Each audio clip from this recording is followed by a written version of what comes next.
वैसे आपका video RBI की वैकेंसी के ऊपर होने वाला है। कल मैंने एक ऑलरेडी एक भर्ती आई हुई थी जो मुझे लगा कि आप लोगों को बताना चाहिए। अनएम्प्लॉयमेंट बहुत करते रहते हो, ठीक है, तो मैंने कहा चलो बता देते हैं। बेसिकली ऐसे वीडियोस मैं लाइक अदर्स का नहीं, डिफेंस रिलेटेड ही वीडियोस बनाता हूँ, बट मुझे लगा कि बता देना चाहिए।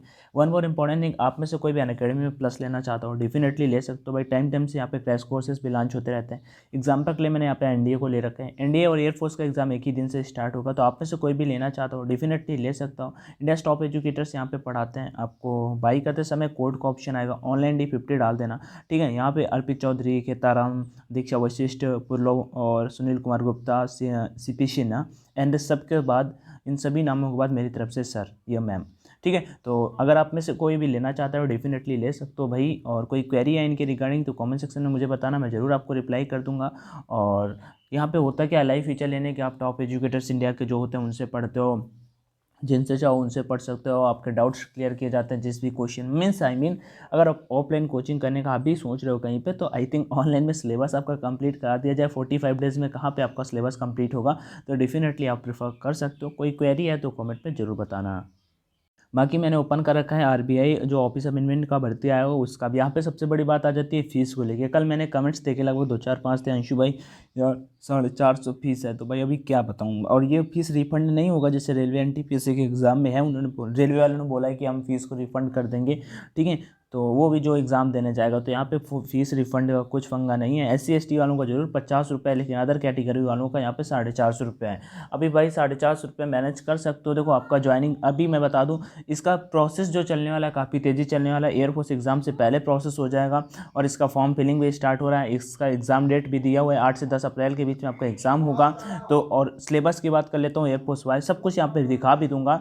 जो जनरल से डाउट है, मतलब इसको लेके अगर आपको पंगा है तो भाई कुछ कर लो यार, मैंने भी बहुत किया है। आप खुद के लिए कर रहे हो, मतलब ऐसा होता है कि आप अगर आपका जॉब लगेगा तो सबसे ज़्यादा खुशी आपको होगी, आपकी मम्मी की, आपके पापा को होगी, ठीक है ना। आगे बढ़ते हैं। वैकेंसीज भी काफ़ी अच्छी खासी हम देखो यहाँ पे जनरल कैटेगरी के बोलो तो 450 ऑलमोस्ट 454 है, मतलब 450 वैकेंसी है यहाँ पे। और इतना भाई एक सीट आपके लिए ही तो चाहिए ना, बाकी आप चाहे जिसका हो उससे आपको क्या मतलब, यहाँ पे दिया भी हुआ है रीज़न वाइज। बाकी ये सारी सारी चीज़ें ऑलरेडी मैंने ये भी बता रखा है कि आपका फॉर्म फिलिंग स्टार्ट हो चुका है। आपको सिलेबस में दिखाता हूँ, यहाँ पे ये देखो दे रखा है पेमेंट का सब कुछ। और सबसे बड़ी बात क्या है भाई, अगर आप कानपुर से हो ना तो आपको कानपुर में भी जॉब करने का मौका मिल जाएगा, क्योंकि यहाँ पे आरबीआई का मुख्यालय। आप एयरफोर्स में मैंने ऑलरेडी ये चीज़ बताई हुई है, एयरफोर्स के मेडिकल एग्जाम में फंसते हो जब, तो वहाँ पे क्या कहते हैं कि आरबीआई जाओ, RBI reserve Bank of India, मतलब कि जो 3SC चकेरी है कानपुर, वहाँ से लगभग 15 से 20 किलोमीटर पड़ता है आरबीआई मेन चौराहा जहाँ पे, ठीक है, उधर आपको जाना होता है और वहीं पे मुख्यालय। तो आपको उधर काम करने को मिल जाएगा अगर कानपुर में चाहो। अलग अलग जगह के लिए यहाँ पे ऑलरेडी दे रखा है सिलेबस। देखो मैं बताऊँ, रीजनिंग का आपका 30 नंबर का होगा तो एयरफोर्स वाई ग्रुप में ये आता है। General English Air Force Y group में आता है। General awareness Air Force Y group में आता है। न्यूमेरिकल एबिलिटी आपका एयरफोर्स वाई ग्रुप में आता है। लेकिन अब इनमें नंबर ऑफ क्वेश्चंस थोड़े ज़्यादा हैं। वो आपका केवल एक 30 नंबर का होता है, 30 में सबके सब आ जाते हैं। यहाँ पे क्या है, सबके सब 30 नंबर के हैं अपना, मतलब टोटल कितने क्वेश्चन है, 120 क्वेश्चन है टोटल, और 90 मिनट का आपका टाइम होगा, नेगेटिव मार्किंग होगा। और सिलेक्शन प्रोसेस केवल 3 स्टेप में होने वाला है। सिलेक्शन प्रोसेस केवल 3 स्टेप में होने वाला है। पहला नंबर सब कुछ डिसाइड करेगा भाई आपका ये पेपर, 120 में आप कितना स्कोर कर पा रहे हो, ये सब कुछ डिसाइड करेगा आपका पेपर वगैरह कितना। और देखो इसके रिगार्डिंग, इस भर्ती के रिगार्डिंग जो भी डाउट बने डेफिनेटली कमेंट में बताओ। मैंने कभी फॉर्म इसका नहीं फिल किया, लेकिन हाँ पता जरूर कर लूँगा काफ़ी कुछ इसके बारे में। मुझे पता है कहाँ से कैसे क्या पता करना है इसके बारे में, तो जरूर पता कर लूँगा।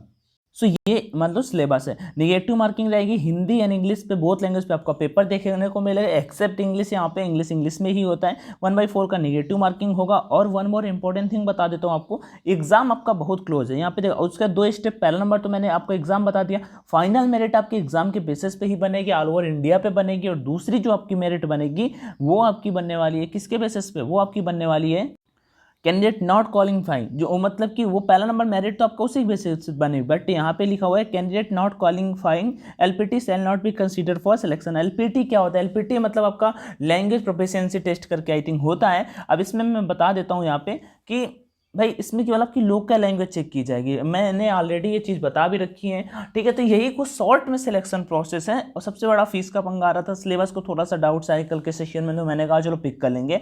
तो आपका लैंग्वेज मतलब आपकी डाउट, मतलब मैं यूपी से हूँ तो मेरा वहाँ पे चेक किया जाए भाई हिंदी अच्छे से बोल पा रहे हो कि नहीं, वो भी नहीं अच्छे से बोल पा रहे हो, तो ये मान लो किसी से बात करने की आपको लाइक लहजा है, वो आपका चेक किया जाएगा एलपीटी टेस्ट। और फाइनल में जो होगा वो आपका मेडिकल एग्जाम भी थोड़ा सा चेक किया जाएगा। मेडिकल एग्जाम में शॉर्ट सी छोटी मोटी चीज़ें चेक की जाएंगी, आपका कुछ ज़्यादा खास नहीं चेक किया जाएगा।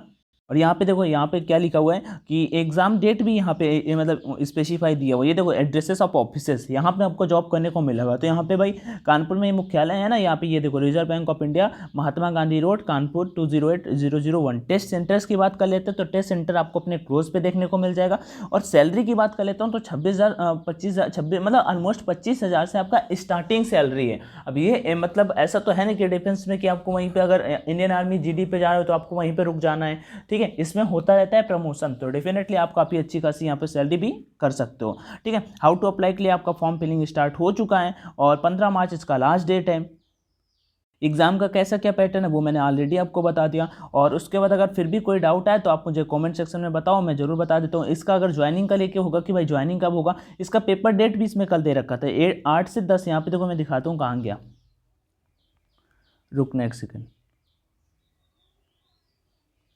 अरे 8 से 10 अप्रैल है ये, बस आप यहाँ पे जानो। मैं इसे टेलीग्राम चैनल स्पीडअप को ही टेलीग्राम चैनल ऑनलाइन एजुकेशन पे फॉरवर्ड कर दूंगा, ठीक है। और वहाँ पे आप जाके पढ़ सकते हो। और इसका एग्ज़ाम मतलब क्लोज है एयरफोर्स के एग्ज़ाम से पहले। तो अगर आप एयरफोर्स वाई ग्रुप की तैयारी करते हो तो डेफिनेटली इस फॉर्म को भर सकते हो।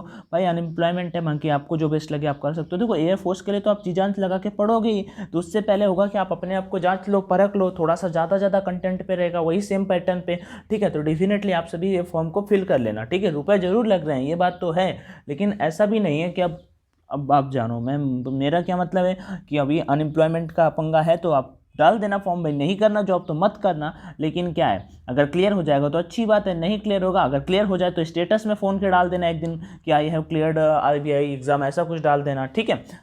ठीक है, या आप अटेंडेंस मत डालना। बाकी कोई डाउट है तो जरूर कमेंट में बताना। थैंक यू, जय Hind and all the best.